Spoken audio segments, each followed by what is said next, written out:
Doctor Vishnuvardhan ರವರು ಕನ್ನಡ ಚಿತ್ರರಂಗದ ಕೇವಲ ಒಬ್ಬ ಪೌರಾಣಿಕ ನಟರಲ್ಲ.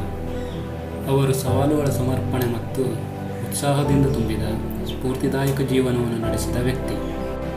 ಭಾರತ ಚಿತ್ರರಂಗದಲ್ಲಿ ಅತ್ಯಂತ ಗೌರವಾನ್ವಿತ ನಟರಲ್ಲಿ ಒಬ್ಬರಾಗಿರುವ ವಿಷ್ಣುವರ್ಧನ್ ರವರ ಪ್ರಯಾಣವನ್ನು ಹಂಚಿಕೊಳ್ಳಲು ಯೋಗ್ಯವಾದ ಕಥೆಯಾಗಿದೆ. ಈ ಕಥೆಯು ಕೇವಲ ಖ್ಯಾತಿಯ ಬಗ್ಗೆ ಅಲ್ಲ, ಇದು ನಿರಂತರತೆಯ ಬಗ್ಗೆ. ಇದು ನಿಮ್ಮ ಜೀವನದ ಸವಾಲುಗಳನ್ನು ಮೌನವಾಗಿ ಹೋರಾಡುವುದು ಮತ್ತು ಬಲವಾಗಿ ಅದರಿಂದ ಹೊರಬರುವ ಪ್ರಯಾಣದ ಮೂಲಕ ಗೌರವದಿಂದ ಬದುಕಿದ ಸ್ಫೂರ್ತಿದಾಯಕ ಜೀವನ ಕಥೆ. ಡಾಕ್ಟರ್ ವಿಷ್ಣುವರ್ಧನ್ ರವರು ಸೆಪ್ಟೆಂಬರ್ 18, 1950ರಂದು ಮೈಸೂರಿನಲ್ಲಿ ಸಂಪತ್ ಕುಮಾರನಾಗಿ ಜನಿಸಿದರು. ಅವರು ಸಾಧಾರಣ ಕುಟುಂಬದಲ್ಲಿ ಜನಿಸಿದ್ದರು. ಅವರ ತಂದೆ ಸಂಗೀತಗಾರರು ಮತ್ತು ಅವರ ತಾಯಿ ಗೃಹಿಣಿಯಾಗಿದ್ದರು. ತಂದೆ ತಾಯಿ ಇಬ್ಬರು ತಮ್ಮ ಮಗನ ಮೇಲೆ ಹೆಚ್ಚಿನ ಭರವಸೆಯನ್ನು ಹೊಂದಿದ್ದರು. ಚಿಕ್ಕಂದಿನಿಂದಲೂ ಸಂಗೀತ ಮತ್ತು ಕಲೆಯಲ್ಲಿ ಆಸಕ್ತಿಯನ್ನು ಹೊಂದಿದ್ದರು. ಅಷ್ಟೇ ಅಲ್ಲದೆ ಒಬ್ಬ ಸಾಮಾನ್ಯ ಹುಡುಗರಂತೆ ಕನಸುಗಳನ್ನು ಹೊಂದಿದ್ದರು. ಅವನ ಶಿಕ್ಷಕರು ಮತ್ತು ಸ್ನೇಹಿತರು ಆಗಾಗ ಅವರ ವರ್ಚಸ್ಸು ಮತ್ತು ಜನರನ್ನು ತೊಡಗಿಸಿಕೊಳ್ಳುವ ನೈಸರ್ಗಿಕ ಸಾಮರ್ಥ್ಯದ ಬಗ್ಗೆ ಹೇಳುತ್ತಿದ್ದರು. ಸಂಪತ್ ಕುಮಾರ್ ಅವರು ನ್ಯಾಷನಲ್ ಸ್ಕೂಲ್ ಆಫ್ ಡ್ರಾಮಾದಲ್ಲಿ ರಂಗಭೂಮಿಗೆ ಪ್ರವೇಶಿಸಿದಾಗ ಎಲ್ಲವೂ ಬದಲಾಯಿತು. ಅಲ್ಲಿ ಅವರು ತಮ್ಮ ನಿಜವಾದ ಉತ್ಸಾಹವನ್ನು ಕಂಡುಕೊಂಡರು. ಇದರಿಂದ ಮೊದಲ ಬಾರಿಗೆ 1972ರಲ್ಲಿ ಗಿರೀಶ್ ಕಾರ್ನಾಡ್ ಅವರ ವಂಶವೃಕ್ಷ ಚಿತ್ರದಲ್ಲಿ ವಿಮರ್ಶಾತ್ಮಕವಾಗಿ ಮೆಚ್ಚುಗೆ ಗಳಿಸಿ ವಿಷ್ಣುವರ್ಧನ್ ಅವರ ಸಾಮರ್ಥ್ಯವನ್ನು ಪ್ರದರ್ಶಿಸಿತು.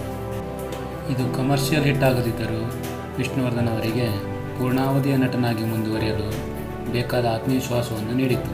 ಆದರೆ ಅವರ ನಿಜವಾದ ಪ್ರತಿಭೆಯು 1973ರಲ್ಲಿ ಪುಟ್ಟಣ್ಣ ಕಣಗಾಲ್ರವರು ನಿರ್ದೇಶನದ ನಾಗರಾವು ಚಿತ್ರದಲ್ಲಿ ಸಂಪತ್ ಕುಮಾರನನ್ನು ವಿಷ್ಣುವರ್ಧನ್ ಆಗಿ ಪರಿವರ್ತಿಸಿತು. ಈ ಚಿತ್ರವು ಅದ್ಭುತವಾಗಿ ಯಶಸ್ಸನ್ನು ಕಂಡಿತು. ಇದರಲ್ಲಿ ವಿಷ್ಣುವರ್ಧನ್ ರವರು ರಾಮಾಚಾರ್ಯ ಎಂಬ ಬಂಡಾಯದ ಯುವಕನಾಗಿ ಕಾಣಿಸಿಕೊಂಡರು. ಈ ಚಿತ್ರವು ಕೇವಲ ಯಶಸ್ಸಲ್ಲ, ಇದು ಒಂದು ವಿದ್ಯಮಾನವಾಗಿದೆ ಮತ್ತು ಸ್ಟಾರ್ ಪಟ್ಟ ಎಂಬ ನಕ್ಷತ್ರದ ಜನ್ಮವನ್ನು ಗುರುತಿಸಿದೆ. ಇದು ತಮ್ಮ ಜನರ ಆಕಾಂಕ್ಷೆಗಳನ್ನು ತನ್ನ ಹೆಗಲ ಮೇಲೆ ಹೊತ್ತುಕೊಳ್ಳುವ ಐಕಾನ್ ಜನನವಾಗಿದೆ.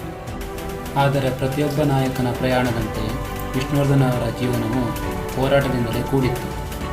80ರ ದಶಕದಲ್ಲಿ ಅವರು ಉದಯೋನ್ಮುಖ ನಟನಾಗಿ ಕಾಣಿಸಿದರೂ ಅವರ ವೈಯಕ್ತಿಕ ಮತ್ತು ವೃತ್ತಿಪರ ಜೀವನದಲ್ಲಿ ಕೆಲವು ಸವಾಲುಗಳನ್ನು ಅನುಭವಿಸಿದರು.